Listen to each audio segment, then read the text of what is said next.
What's up, everybody? My name is Scott Paddock, and today we are going to talk about how to break down a fast phrase and make it easier to play.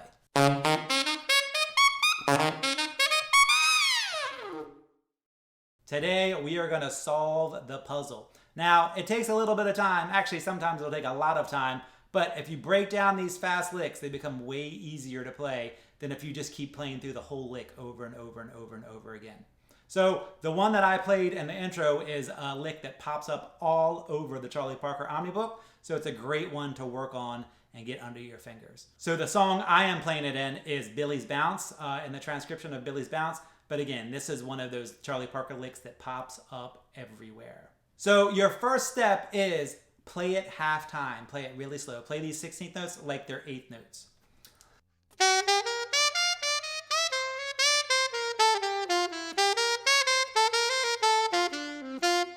It's way easier when you play it as 8th notes for sure. So do that several times to get it under your fingers. The better this lick is under your fingers, the easier it's going to be to speed it up.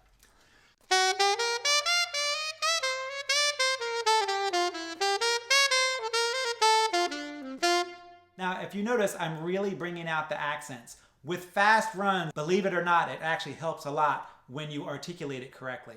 When you bring out those goal notes, it's going to make it easier to play. This is without the goal notes.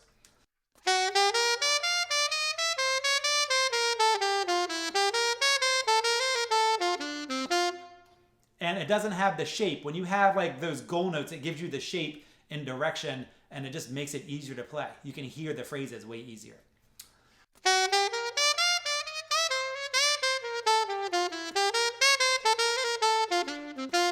So the second step would be find your goal notes and bring them out. So now that you can play the lick and it's sounding pretty good in 8th notes, we have to figure out how to speed it up. And the way to do that is gradually and in very small pieces. So I'm going to do 5 notes at a time. This lick is all 16th notes, and I'm doing 5 notes instead of 4 notes because I want each beat to line up. So I'm going to play the first 4 16th notes and land on the 5th 16th note, which is the next one that we'll work on. So I want everything to be linked together.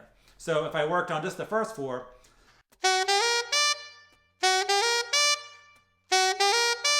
then when I worked on the next 4, they wouldn't be linked together. Whereas if I play the first 4 and link it to the first one of the next one, it's going to line everything up.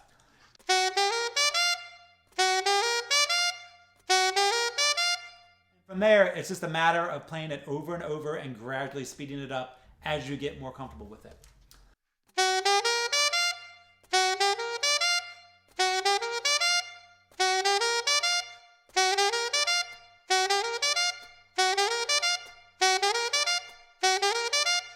Then as it gets to the edge of as fast as you can play it, then you want to start on the next part of the phrase. So the next beat is what we're going to do, and then slow it way back down. So we're going to start on the last note that we played in the last phrase. So in this one, it's going to be that high D.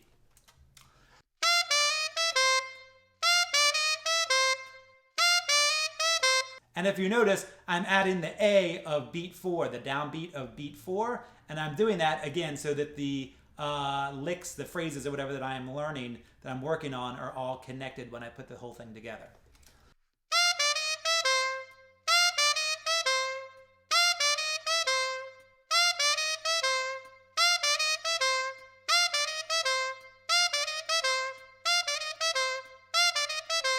Now, should you start using a metronome here?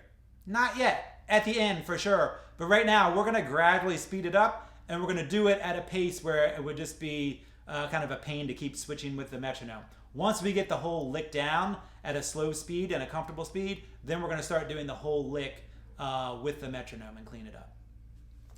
So now, let's do the 2 beats that we've learned. So we're going to do beat 2 and beat 3 together.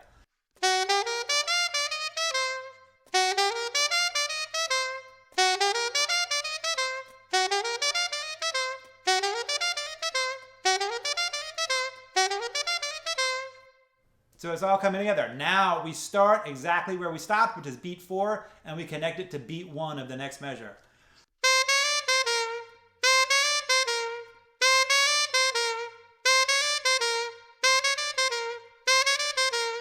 Once we get it to a certain speed, then we're going to connect it to what we've already learned. So what we do is we just keep linking this phrase together. We take this one, then we hook on to the next one, hook on to the next one, hook on to the next one. So let's start at the beginning and play that much.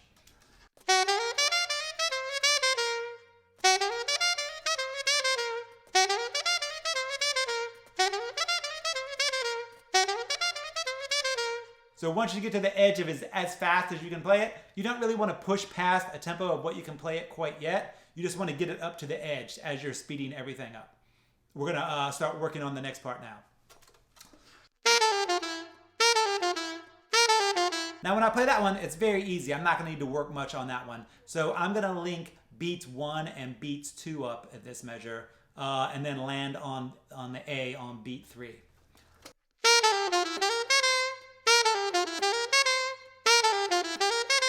I'm doing that just because it feels really good to play together. If I broke it up at the bottom, it would just kind of feel a little bit more awkward than if I just play the whole phrase.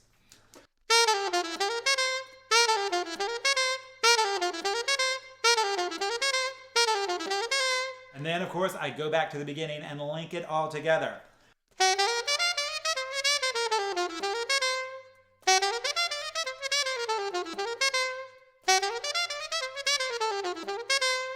So what I'm doing is I learn a new part, I go back and I link it in. I learn a new part, I go back and link it in. Now this next phrase, beat 3, is definitely more difficult. It's got 2 16th notes, then a 16th note triplet, and then lands on that F sharp. To me, the 16th note triplets sound more like a turn than anything else, but I'm going to break this down in just these couple notes.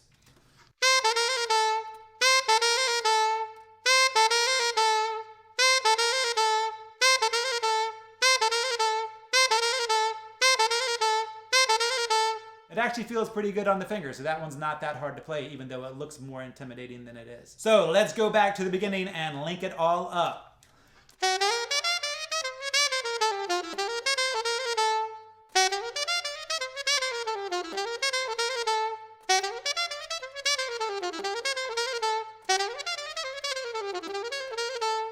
So keep working on it, keep pushing that tempo, try to get it to feel as comfortable as possible. Now, the more you do this, it actually gets easier and easier because your fingers and your mind and your brain all get used to playing faster.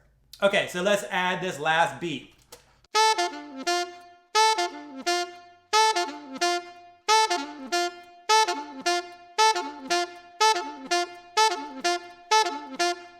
This one looks fairly easy, but to me, it's actually one of the most awkward note groupings in the whole phrase.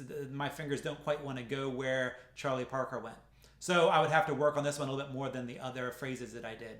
So some of these phrases are going to be easier, some of them are going to be harder. So you just have to kind of pick your battles. If one comes out really easy, you obviously don't need to work on that one as much. If one is more difficult, that's where you need to spend your time. So let's link this whole thing together.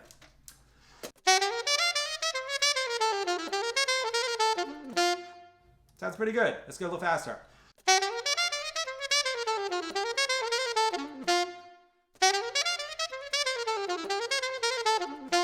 Now, obviously, I can play this lick, so there's not that many mistakes. But if I were to make some mistakes, this is how I would handle it.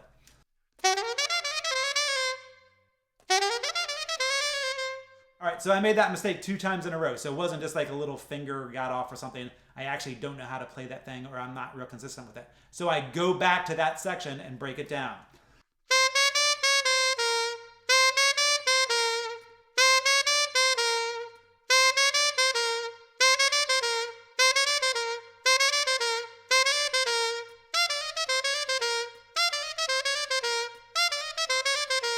And if you notice, I connected the 4 notes before it and the 4 notes after it. So again, this whole thing is about linking up the difficult phrase. So you're taking it in small bites. You're not trying to eat the whole phrase at one time. Now, once you have it at a decent speed and you are playing it correct the majority of the time, this is when you get your metronome out.